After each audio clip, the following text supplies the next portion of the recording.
नमस्कार. प्रेमाची गोष्ट या मालिकेच्या आजच्या भागामध्ये मी तुम्हा सर्वांचे अगदी मनपूर्वक स्वागत करते. आजच्या भागामध्ये आपल्याला पाहायला मिळतं सर्वांनाच खूप वाईट वाटत असतं. आता मुक्ता होळीच्या आगीकडे पाहते आणि म्हणते, बघा ना, काही वेळापूर्वी ही होळी एवढी छान पेटत होती की आग गगनाला भिडत होती आणि आता एकदम निशब्द शांत झाली आहे. आणि तसंच माझंही झालं आहे. काही वेळापूर्वी माझी सई माझ्यासोबत होती. मी माझ्या मुलांसोबत होळी खेळत होते, परंतु सावनी माझ्या मुलीला घेऊन गेलीच ना. तर आता सागर मुक्ताला समजावतो आणि म्हणतो, मुक्ता, मला माहीत आहे की तुमच्यामुळेच सावनी सईला इथे घेऊन आली. काही वेळासाठी का होईना, परंतु आपली मुलं, आपली सई आपल्यासोबत होळी खेळली आहे याचं समाधान तर असायलाच हवं ना. कोमल मला म्हणाली की गोदाच्या सांगण्यावरूनच सावनी सईला तिकडे घेऊन आली आहे. खरंच मुक्ता, अहो तुम्ही तुमच्या मुलांसाठी किती काय काय करत आहात. मुक्ता म्हणते, मी कायमच करत राहणार, कारण माझ्या मुलांना मला आनंदात पाहायचं आहे आणि उद्याची धुळवडसुद्धा मला माझ्या मुलांसोबतच घालवायची आहे. काहीही झालं तरी आज ज्याप्रमाणे सावनी सईला इथे घेऊन आली तसंच ती उद्याही घेऊन येईल, यासाठी मी नक्कीच प्रयत्न करेन. सागर म्हणतो, मुक्ता, माझा तुमच्यावर पूर्ण विश्वास आहे. आणि कसं आहे ना, माझी, तुमची आणि आपल्या मुलांची प्रेमाची गोष्ट तुम्हीच तर सुरू करणार आहात. असं म्हणत आता सागर विश्वासाने आणि अभिमानाने मुक्ताकडे पाहत असतो. आता सागरचा हा विश्वास आणि अभिमान पाहून मुक्ताचा आत्मविश्वास वाढलेला असतो. तर आता धुळवडीच्या दिवशी मुक्ता सर्वप्रथम आई एकविरेचं दर्शन घेते आणि म्हणू लागते, आई एकविरे, आज धुळवड आहे आणि आजही आमचा सगळ्यांचा दिवस आनंदात जावो हीच माझी इच्छा आहे. आई एकविरे माते, तू सर्वांनाच चांगलं आयुष्य दे. माझ्या मुलांना कायम सुखात ठेव. माझा आधी, माझी सई या दोघांनाही खूप आनंदात ठेव. आणि आज माझी सई या धुळवडीच्या निमित्ताने पुन्हा एकदा आपल्या घरच्यांजवळ येऊन देत, अशीच मी प्रार्थना करत आहे. तर दुसरीकडे सागर उठतो आणि पाहतो तर मुक्ता कुठेही दिसत नसते.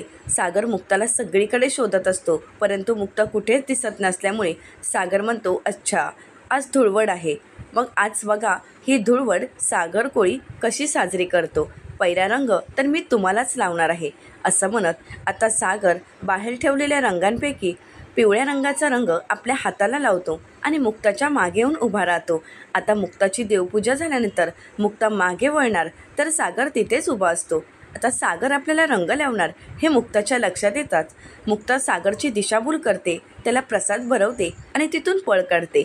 आता सागर मुक्ताच्या मागे मागे पळत असतो, परंतु काही केल्या मुक्ता काही सागरला रंग लावायला देत नाही. तर त्यानंतर मुक्ता सागरला म्हणते, मिस्टर सागर कोळी, या मुक्ता कोळीला रंग लावणं एवढं सोपं नाही. तर सागर म्हणतो, हो का, तर आता मी तुम्हाला रंग लावणारच. तर मुक्ता म्हणते, लावा, परंतु त्यासाठी चॅलेंज तर स्वीकारावंच लागेल.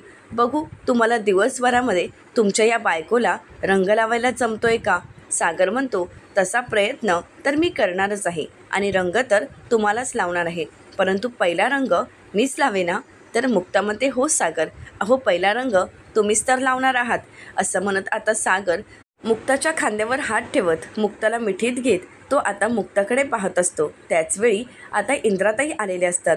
आता मुक्ता इंद्राताईंना पाहते तर आता मुक्ताला धक्काच बसतो. मुक्ता सागरला म्हणते की मम्मी आले आहेत, परंतु या गोष्टीवर सागरचा काही विश्वास नसतो. सागर म्हणतो, हो का, मगाशी मिहीर आला होता, आता मम्मी आल्यात, काही सांगू नका हां, आणि माझा तर या गोष्टीवर विश्वासच नाही. तर त्याचवेळी आता इंद्राताई म्हणतात, मम्मी खरंच आली आहे. आता सागर स्वतःला सावरतो आणि लगेच सोप्यावर बसतो. तर इंद्राताई विचारतात, सागऱ्या, काय चाललं आहे तुझं. सागर म्हणतो, कुठे काय, काहीच नाही, आज धुळवड आहे ना, धुळवडीची तयारी. आता इंद्राताई हात पुढे करतात. सागरला वाटतं की आता इंद्राताई आपल्याला मारतीलच, परंतु इंद्राताईंनी पहिला रंग आपल्या मुलाला लावलेला असतो आणि म्हणतात, धुळवडीच्या खूप खूप शुभेच्छा. आता इंद्राताई मुक्ताला कलर लावायला जातील तर मुक्ता म्हणते, नाही, नको नको. असं म्हणत आता मुक्ता कारण देत म्हणते, मला गोदा बनून जायचं आहे ना, म्हणून नको, आल्यानंतर आपण धुळवड खेळूच. असं म्हणत आता मुक्ता आणि सागर इंद्राताईंचा आशीर्वाद घेतात. तर इंद्राताई सागरला म्हणतात, आपली सई कधी येणार आहे परत. आपली सई घरी आली असती तर किती छान धुळवड झाली असती ना. सागर म्हणतो, काळजी करू नकोस, यावरसुद्धा मुक्ता नक्कीच काहीतरी मार्ग काढतील, मला खात्री आहे. असं म्हणत आता सागरसुद्धा इंद्राताईंना रंग लावतो. इंद्राताई सागरला मिठी मारतात. सागर इंद्राताईंना सावरतो. तर दुसरीकडे पाहायला मिळतं कोमल एका भांड्यामध्ये लाल तिखट काढत असते आणि हे सावनीने पाहिलेलं असतं. आता सावनी मुद्दामच कोमलला विचारते, हे काय धुळवडीची तयारी आणि कोणता रंग आहे? लाल? तर आता कोमल म्हणू लागते, हा रंग नाही आहे तर लाल तिखट आहे. तर सावनी विचारते, काय लाल तिखट? तर कोमल म्हणते की हो, तू सांगितलेला मार्ग, तू सांगितलेला पर्याय मला खरंच आवडला आहे आणि म्हणूनच आता हे लाल तिखट नाही जर त्या मिहिकाच्या अंगावर पाणी करून ओतलं तर नावाची कोमल नाही, माझ्या संसारात ढवळाढवळ करत आहे.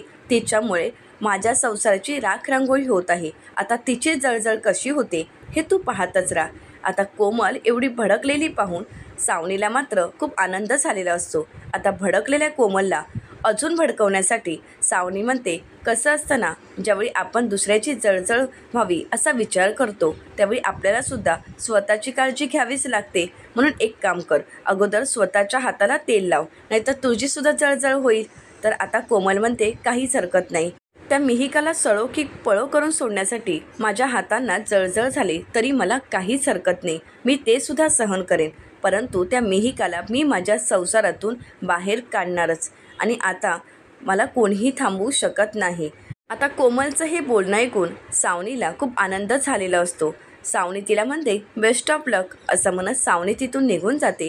तर दुसरीकडे सर्वच जण नाश्ता करत असतात. इंद्राताई आता मुक्ताचं कौतुक करत म्हणतात, खरंच इंद्राकोळीची सून आहे ती. तर स्वाती म्हणते, खरंच मुक्ता काल खूप छान दिसत होती. इंद्राताई म्हणतात, चंद्रावाने दिसत होती.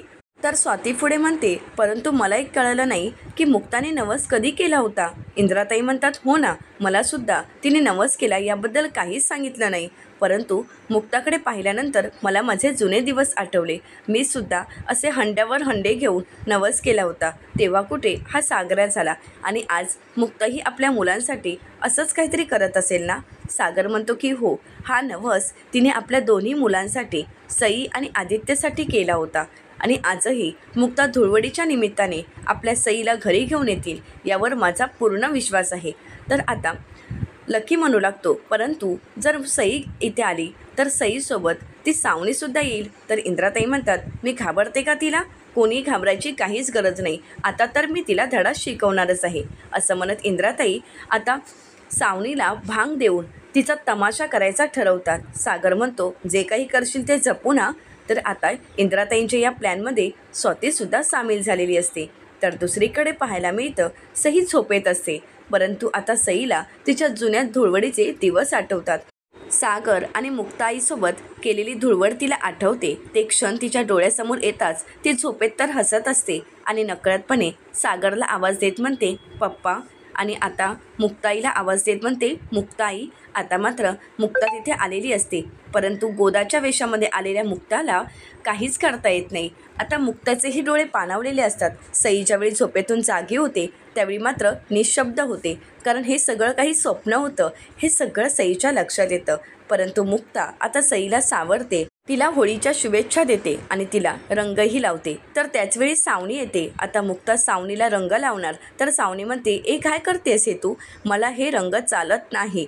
अगं बावळट, मी असे नको ते रस्त्यावरचे कलर नाही वापरत. ॲलर्जी झाली असती तर. मला फक्त हर्बलच कलर चालतात. तर आता मुक्ता म्हणते, होय काय पॉपकॉर्न मॅडम, मग मी ते घेऊन येते आणि मग आपण होळी खेळू. तर आता सावनी म्हणते, नाही, त्याची काहीच गरज नाही. तर मुक्ता म्हणते, त्यापेक्षा आपण एक काम करू का, सईच्या पप्पांच्या तिथे जाऊ, म्हणजे आपल्याला धुळवड साजरी करता येईल आणि त्या मुक्तालाही चांगलाच धडा शिकवता येईल. तर सावनी म्हणते, ते शक्य नाही आहे, कारण ती मुक्ता म्हणजे एक नंबरची पोचलेली बाई आहे. ती काहीही करू शकते. त्यापेक्षा नको, तिथे नकोच जाऊ. असं म्हणत आता सावनी टाळायचा प्रयत्न करते. तर इकडे मुक्ता तिला तिथे नेण्याचा प्रयत्न करत असते, परंतु काही केल्यास सावनी तयार होत नाही. तर सावनी म्हणते, आपण एक काम करू, धुळवड तर साजरी करणारच आहोत, परंतु सागरच्या कुटुंबियांसोबत नाही, तर क्लबमध्ये सर्व फ्रेंड्ससोबत. असं म्हणत ती आता गोदा मावशीला म्हणू लागते, एक काम कर, सईला तयार कर, कारण आता क्लबमध्ये आम्ही धुळवडीसाठी जाणार आहोत. तर सावनी मनातच म्हणते, धुळवड तर करणारच आहोत, परंतु आता सागरच्या कुटुंबियांसोबत नाही, कारण आता सर्वच जण सईची वाट पाहत असतील. परंतु आता मी सईला क्लबमध्ये घेऊन जाणार. तर मुक्ता मनाशीच म्हणते, क्लब तर क्लब, सागर तिथेही येऊ शकतो, परंतु आमची होळी आमच्या मुलांसोबतच होणार. तर पुढील भागामध्ये आपल्याला पाहायला मिळतं सावनीसोबत गोदामावशी म्हणजेच मुक्तासुद्धा आलेली असते. आता सागरही वेश बदलून त्या ठिकाणी आलेला असतो. आता मुक्ता सागरला रंग लावते आणि म्हणते, पहिला रंग मी तुम्हालाच लावला आणि आपण आपल्या आयुष्यात असेच रंग भरत जायचे, परंतु त्या सावनीच्या आयुष्यातील सर्व रंग आता मी उधळून टाकणार आहे.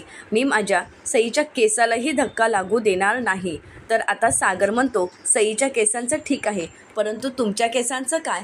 तुमचं विंग पडत आलं आहे. असं म्हणत आता सागर मुक्ताला सावरत असतो, तिचं विंग नीट करून देत असतो. आणि त्याचवेळी हे दृश्य सईने पाहिलेलं असतं.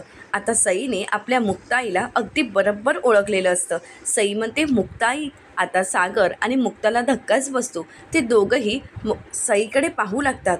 तर सई मुक्ताईकडे पाहत असते. आता आपल्या आईने आपल्यासाठी गोदाचं रूप घेतलं आहे आणि आपल्या आईचं आपल्यावर किती प्रेम आहे हे सई समजू शकेल का? आता सईला मुक्ताच्या भावना समजतील का? हे पाहणं अतिशय रंजक ठरणार आहे. अशाच मालिकांचे नवनवीन अपडेट पाहण्यासाठी चॅनलला नक्कीच सबस्क्राईब करा. धन्यवाद.